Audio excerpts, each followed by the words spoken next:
केंद्र सरकार अपने बजट को लोगों के बीच पहुंचाने के लिए देश भर में बजट संवाद कार्यक्रम आयोजित कर रही है। इस कार्यक्रम के तहत 4 केंद्रीय मंत्री छत्तीसगढ़ के रायपुर पहुंचे। रायपुर में मनसुख मांडविया ने कुशाभाऊ ठाकरे परिसर में इस बात की जानकारी दी कि छत्तीसगढ़ को केंद्रीय बजट में आखिर क्या मिला है। इस दौरान उन्होंने केंद्र बजट की उपलब्धियां भी गिनाई। आइए आपको सुनवाते हैं। आज आप सबको मिलने का अवसर भी हुआ है और मोदी गवर्नमेंट में यानी कि मोदी 3.0 में ये पहला बजट कैसा है, उसको किस तरह से विश्लेषण कर सकते हैं और मोदी जी की कुल मिला के उसकी सोच है, ये इस बजट में प्रतिबिंबित होती है। मोदी जी कभी टोकन में नहीं सोचते थे, मोदी जी हमेशा टोटल में सोचते हैं। एक सार्वग्राहिक रूप में देश को हम कैसे आगे बढ़ाए, उसके लिए मोदी जी ने अमृत काल का विजन दिया है। जब देश आजादी का शताब्दी वर्ष मनाता हो, यानी कि देश की आजादी का 100 वर्ष पूर्ण हुआ हो, तब देश डेवलप्ड कंट्री बनाना है। और जब देश को डेवलप्ड कंट्री बनाने के लिए मोदी जी ने संकल्प जाहिर किया है, तो कौन से रास्ते होंगे, कैसे बनाएंगे? तो मोदी जी ने कहा, जब आप कोई विजन करते हैं या तो कोई गोल तय करते हैं, तो गोल को अचीव करने के लिए रास्ता तय करना होता है। जो हम सही केवल विजन दे देते हैं और पाथवे तय नहीं करते, तो कैसे होता है? मैं आपको एक उदाहरण के तौर पे समझाना चाहूंगा। जब देश के प्रधानमंत्री सम्मानीय राजीव गांधी जी थे और उन्होंने एक वक्त 21वीं सदी का भारत का स्वप्न दिया था और उस वक्त उन्होंने कहा था कि हम देश को 21वीं सदी में ले जाएंगे, लेकिन 21वीं सदी में ले जाने के लिए पाथवे तय नहीं कर पाए। तो हुआ था ऐसा, आपको यहां से दिल्ली जाना है तो रायपुर में जिस ट्रेन में जाना है 11 बजे ट्रेन आनी है, तो आपको 11 बजे में 5 मिनट कम हो, तब आपको प्लेटफॉर्म में जिस कोच में आपको बैठना है, एक कोच के सामने जाके खड़े हो जाना होगा। आप नहीं जाएंगे तो ट्रेन तो उसके टाइम पे आएगी, लेकिन आप ट्रेन में नहीं बैठ पाएंगे तो आप गंतव्य स्थान पर नहीं पहुंच पाएंगे।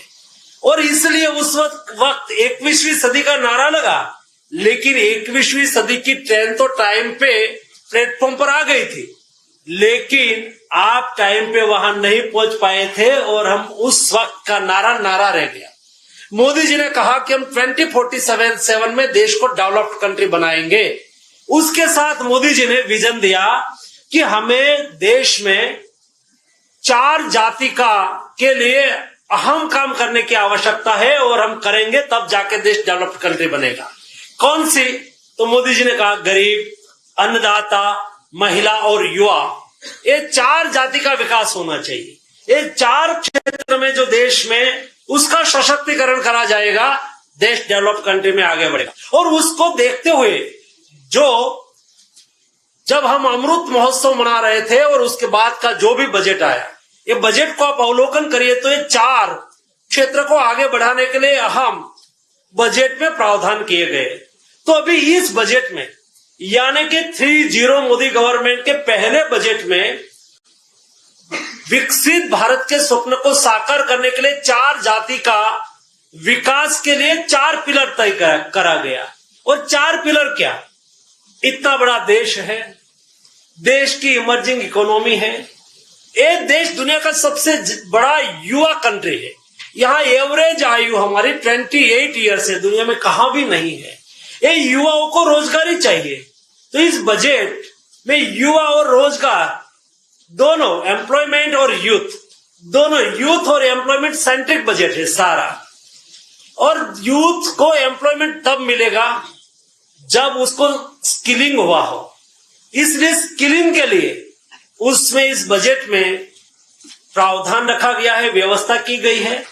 और देश में छोटी छोटी इंडस्ट्रीज डेवलपमेंट हो, छोटे उद्योग, लघु उद्योग, medium size industries, number of type की देश में विकेंद्रित एमएसएमई का विकास से देश का डेवलपमेंट हो सकता है और उसके लिए कई सुविधा, कई व्यवस्था इस बजट में सुनिश्चित की गई है। मैं आपको आगे बताऊंगा।